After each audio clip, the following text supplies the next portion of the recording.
Olá amigos, nós iremos a partir de hoje postar aqui neste ambiente inúmeros vídeos sobre os mais variados temas jurídicos dentro da área criminal. E para começarmos a atividade, iremos falar sobre o procedimento comum ordinário. Muito bem, antes de mais nada, é fundamental que façamos uma recapitulação no artigo 394 do CPP. E por que o 394? Por uma razão elementar. As regras que determinam, que especificam o procedimento cabível, estão previstas neste artigo 394 do CPP. Vamos a ele então. O que você tem que saber no primeiro momento? Que o procedimento será comum ou especial. Especial será o procedimento de acordo com a regra da especialidade. Quando a legislação identificar para uma categoria de crimes um procedimento previsto em lei, que pode ser em lei especial ou inclusive dentro do próprio Código de Processo Penal. Eu tenho para ilustrar alguns exemplos, como o procedimento dos crimes dolosos contra a vida, tribunal do júri, procedimento dos crimes contra a honra, procedimento dos crimes contra a propriedade imaterial. São procedimentos especiais. Por quê, professor? Porque possuem aplicação para uma categoria de crimes. Então, o que fez o legislador? Tirou do senso comum e especificou o procedimento específico para uma categoria de crimes. Agora, quando a legislação não determinar, não especificar um procedimento para uma categoria de crimes, significa dizer que o procedimento será comum. E se for comum, será comum ordinário, sumário ou sumaríssimo. Lembrem que para determinar se o procedimento é comum ordinário, sumário ou sumaríssimo, o que eu tenho que ter em mente? O máximo da pena privativa de liberdade cominada. Pena cominada, nós já sabemos, é aquela pena em abstrato. É aquela pena prevista lá no tipo penal, lá no preceito secundário do tipo penal. Observe o máximo dessa pena em abstrato. Se o máximo da pena em abstrato for igual ou superior a 4 anos, o procedimento será comum ordinário. Todavia, se o máximo da pena combinada for inferior a 4 e superior a 2 anos, o procedimento cabível será o procedimento comum sumário. E se a pena for combinada de até 2 anos, o procedimento será sumaríssimo, que também é comum, diga-se de passagem. Mas sempre é bom nós lembrarmos que no sumaríssimo eu tenho uma exceção e uma exceção severa. Para os crimes relacionados à violência doméstica, eu não aplico jamais o procedimento sumaríssimo. O artigo 41 da Lei 11.340 de 2006 veda a aplicação da Lei 9.099 de 95. Logo, eu não aplico o procedimento sumaríssimo para os crimes relacionados à violência doméstica, independentemente da pena. Bom, mas vamos centrar os nossos esforços no procedimento comum ordinário, que é o que nos interessa. Primeiro ato do procedimento comum ordinário: recebimento liminar da exordial incriminatória. Ou seja, aquele juízo de admissibilidade da ação penal, onde o juiz acata a ação penal por entender que realmente existe indício suficiente de autoria e prova da materialidade, claro, nos crimes que deixam vestígios, em face daquele imputado. Recebendo a exordial incriminatória, o próximo ato é o ato da citação, esse ato de comunicação, até em atendimento ao princípio do contraditório e da ampla defesa, lá do inciso 55 do artigo 5º da Constituição Federal. Muito bem, a citação pode ser resumida em um binômio. Você poderá resumir a citação através do binômio ciência e participação, ou seja, ciência, eu informo ao réu que contra ele tramito uma ação penal. E ao mesmo tempo eu convoco o réu, eu chamo o réu para fazer parte dessa ação penal. Veja muito bem que a autodefesa, ela é renunciável. O réu pode perfeitamente bem não se defender pessoalmente. Mas veja que a defesa técnica, essa é irrenunciável.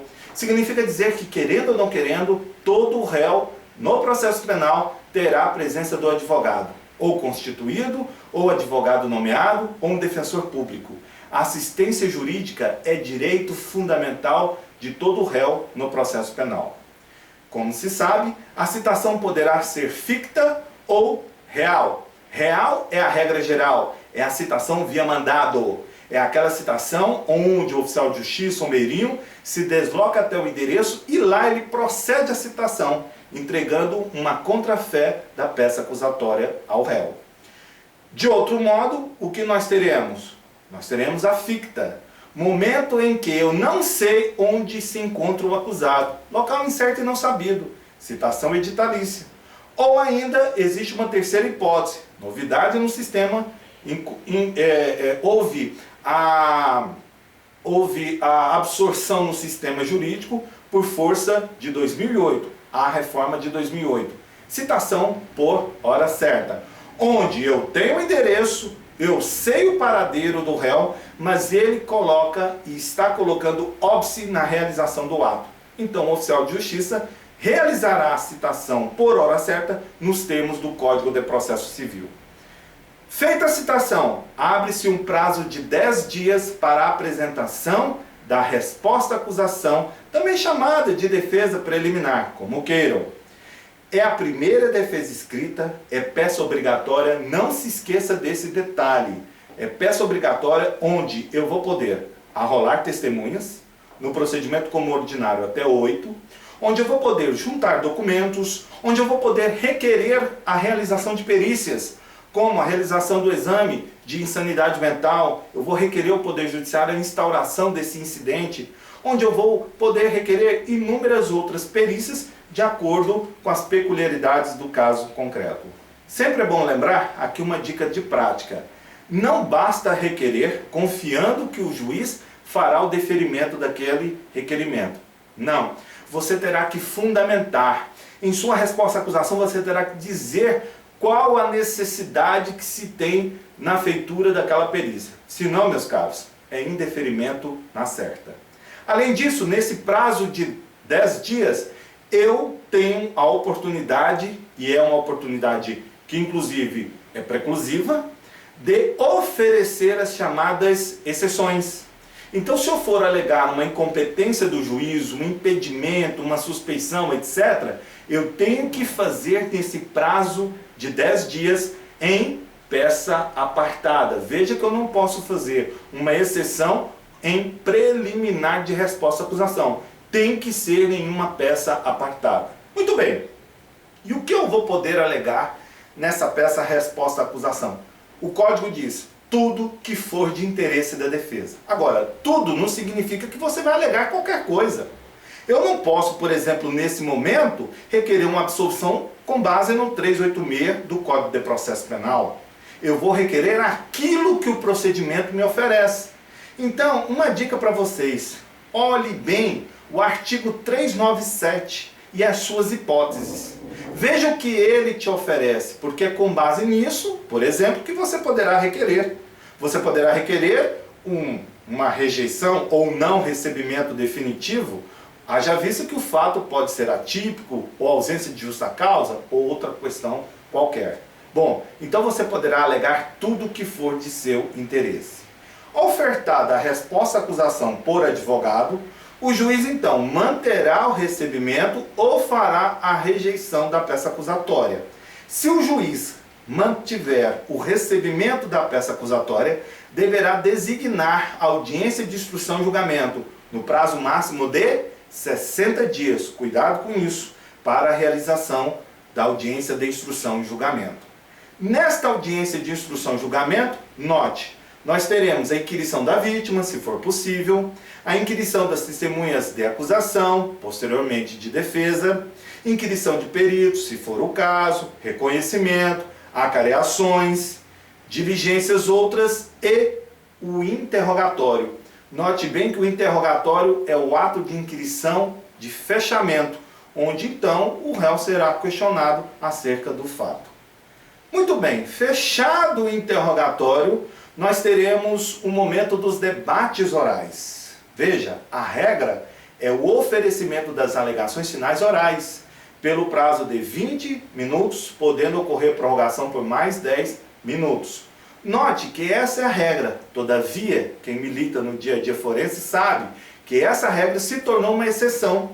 porque a exceção é o oferecimento dos tais memoriais no prazo de 5 dias, que somente poderão ser ofertados em caso de complexidade da causa, diligências pendentes, que não podem ser realizadas na própria audiência, ou ainda em caso de pluralidade dos réus. Mas por uma questão de conveniência forense, adotou-se o oferecimento dos memoriais, o que nós achamos acertadamente, como sendo regra geral.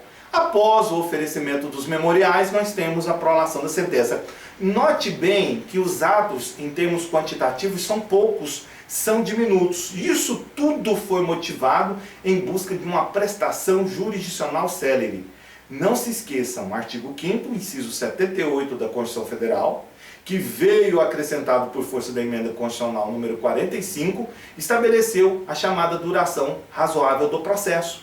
Então eu tenho que atender a isso. E o nosso legislador assim estabeleceu. Enxugou o procedimento, veja, muito rápido, muito sintético, estabelecendo assim uma prestação jurisdicional mais rápida, diminuindo basicamente o sentimento de impunidade, porque a justiça tardia realmente provoca o sentimento de impunidade. Basicamente, esses são os pontos mais relevantes, resumidamente, nesse primeiro vídeo. A seguir, nós iremos falar sobre outros temas mais específicos, tanto do penal, do processo penal, quanto de prática. Aproveito e lanço o debate, tá? Fiquem à vontade para questionamentos abaixo do vídeo, proponham temas, estamos totalmente à disposição. Forte abraço e até o próximo vídeo.